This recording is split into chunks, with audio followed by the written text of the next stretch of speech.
કયું ધોરણ ભણે છે? 5મી. પછી અહીંયા ક્યારે આવ્યો તું?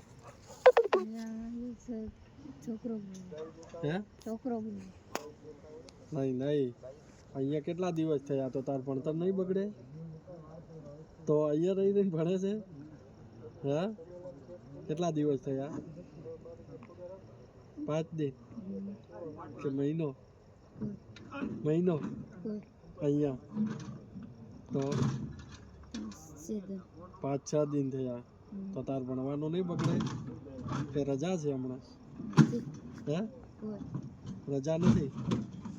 તો પછી ભણવા કાલથી જતો રહેજે હો. આજે સવારે નીકળી જવાનું અને પછી જઈને શાળાએ ભણવાનું, ભણી ગણી હોશિયાર બનવાનું અને પછી સરસ મજાની નોકરી લેવાની હો. સરકારી નોકરી લઈશ ને? સાચું કહે છે? અને જો તાર ભાઈ છે ને શુકલાલ, એને પણ મેં સમજાયો છે બરાબર. એને પણ કીધું છે કે તું કોમ્પ્યુટર આવડે છે તો કોમ્પ્યુટરમાં જતો રહે તો કોમ્પ્યુટરથી છે ને સારો પગાર મળે ને આવું જોખમી કામ ન થાય હો.